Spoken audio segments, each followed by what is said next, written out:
গভীর রাতেই ৩ নম্বর তালিকা প্রকাশ করল স্কুল সার্ভিস কমিশন। সেখানে আরো ২ দাগী শিক্ষকের নাম।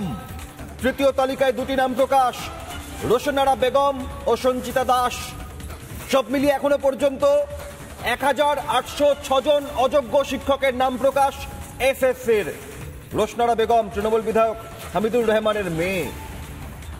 চাকরি পাওয়ার ক্ষেত্রে first list, second list, third list, প্রথম, দ্বিতীয়, তৃতীয় তালিকা বের হয়, ওয়েটিং লিস্ট বের হয়। আর চাকরি যাওয়ার ক্ষেত্রেও প্রথম তালিকা, দ্বিতীয় তালিকা, তৃতীয় তালিকা ধাপে ধাপে বের হচ্ছে। তৃতীয় তালিকা গভীর রাতে প্রকাশ।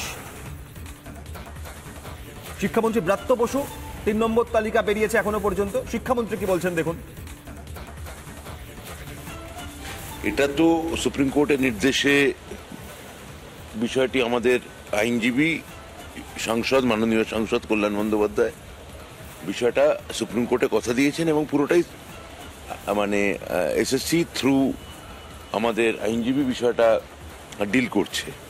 আমরা কোর্ট যেটা বলেছেন সেটাই আমরা নিশ্চয়ই সেটা শুনবো। আমরা বলতে পারি যে আমরা মূলানুগ এবং কোর্ট যেরকম বলছেন সেইভাবেই কাজ করছি। আদালতের নির্দেশে কাজ করে চলেছি, শিক্ষামন্ত্রীর বক্তব্য। আর চাকরিহারা শিক্ষকরা কি বলছেন দেখুন।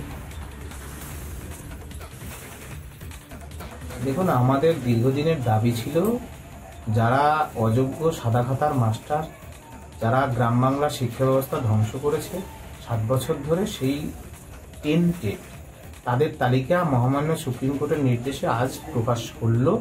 তা 1 নম্বর তালিকা প্রকাশ করলো। সেখানে আমরা দেখলাম যে শুধু নাম এবং রোল নম্বর দিয়ে ছেড়ে দিয়েছে। এখানেও রাজ্য সরকার এই অযোগ্যদের যাতে পরিচয় লুকানোর ব্যবস্থা করলো। কারণ রাজ্য সরকার মূলত এই অযোগ্যদের বাঁচানোর জন্য আমাদের চাকরি চলে গেল, যোগ্যদের চাকরি চলে গেল। এখন বাকি যারা পড়ে রইলাম, আমরা যারা আনটেন্টেড, যারা যোগ্য, তারা সুপ্রিম কোর্টের মাননীয় বিচারপতিদ্বয়দের দৃষ্টি আকর্ষণ করব। এবং রাজ্য সরকার, রাজ্যের মাননীয় মুখ্যমন্ত্রীর প্রতি আমাদের বক্তব্য যে যারা আনটেন্টেড, বাকি যারা রইল তারা নিষ্কলঙ্ক, বিধানসভার জরুরি অধিবেশন ডেকে সর্বোচ্চ আইন প্রয়োগ করে এই যোগ্যদের তালিকা সার্টিফাই করে সুপ্রিম কোর্টে নিয়ে যোগ্যদের চাকরি বাঁচায়।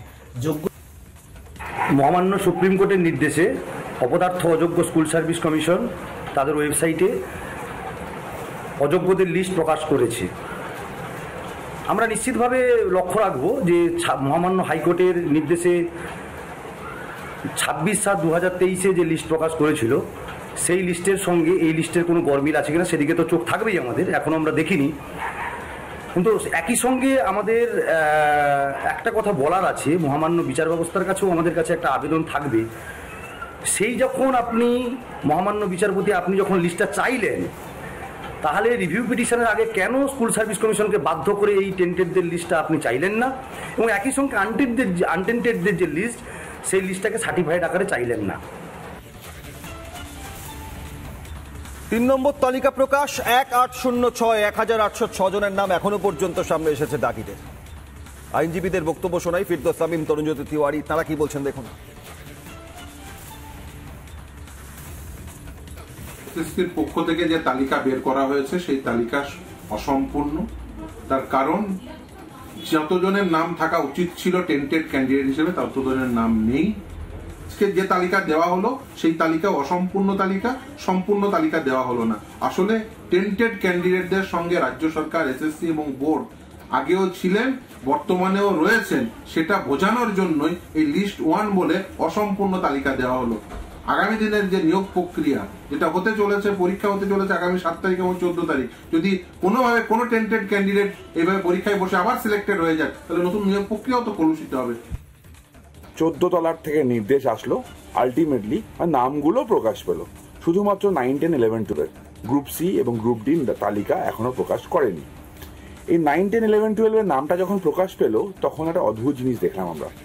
নাম এবং রোল নাম্বার দেওয়া আছে, তাদের বিষয় কি, কোন জেলার, কোন স্কুলে কর্মরত, কোনো হিসাব নেই, কোনো উল্লেখ নেই। কেন নেই? আচ্ছা, আমাদের মুখ্যমন্ত্রী কি মনে করেন যে তালিকা আমাদের কাছে নেই?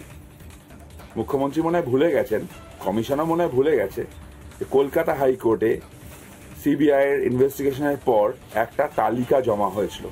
সেই তালিকায় কিন্তু অনেক নাম আছে, সুতরাং নামগুলো আমাদের কাছে আছে, আমরা মিলিয়ে দেখবো দুটো নাম সেম কিনা।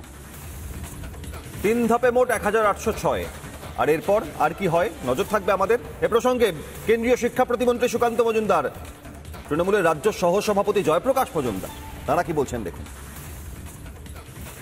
এর আগে একটা লিস্ট দেওয়া হয়েছিল, কিছুক্ষণের পর আবার সেটাকে নামিয়ে নেওয়া হলো ওয়েবসাইট থেকে। এর মানেটা কি আমরা বুঝতে পারছি? লিস্টে কোনো ডিটেলস দেওয়া নেই, আদৌ কি এরা ক্যান্ডিডেট, কোথাও চাকরি করছিলেন কি করছিলেন না। আর এত কম সংখ্যায় যদি অযোগ্য প্রার্থী হয়, এটাও বিশ্বাসযোগ্য বলে আমাদের মনে হচ্ছে না। এতদিন আমরা তো পেপার পত্র পত্রিকায় অনেক বেশি শুনেছি। তার থেকেও বড় প্রশ্ন হচ্ছে যে যদি এই লিস্ট সুপ্রিম কোর্টের ঢেঁতানিতে এসএসসি তার পকেট থেকে বের করলো, তার মানে এসএসসির কাছে এই লিস্ট আগে থেকে ছিল। সুপ্রিম কোর্টে যখন শুনানি চলছিল সেই সময় কেন এই লিস্ট বের করা হয়নি? তো স্বাভাবিকভাবে আমার মনে হয় যে 24,000 জনকে যোগ্য হয়েও পরীক্ষায় বসতে হচ্ছে, তাদের তৃণমূল কংগ্রেসের নেতাদের কলার ধরা হচ্ছে। সুপ্রিম কোর্টের নির্দেশে এসএসসির আইনজ্ঞ কল্যাণ ব্যানার্জি যে কমিটমেন্ট করেছিলেন সেটা আজকে ফুলফিল করা হয়েছে। যে টেন্টেড বলে যাদের বলা হচ্ছে তাদের তালিকা প্রকাশ করা হয়েছে, সুপ্রিম কোর্ট চেয়েছিলেন। এবার কথাটা হচ্ছে রাজ্য সরকার তথা এসএসসি তাদের কথা রেখেছে এবং আমরা মনে করি সামনের দিনে নির্বিঘ্নে পরবর্তী পর্যায়ে শিক্ষকদের নিয়োগ সুষ্ঠুভাবে হবে, আবার মামলার জালে আটকে যাবে না, কারণ সিপিএম বিজেপি উন্মুখ হয়ে আছে কিভাবে এটাকে আটকানো যায়।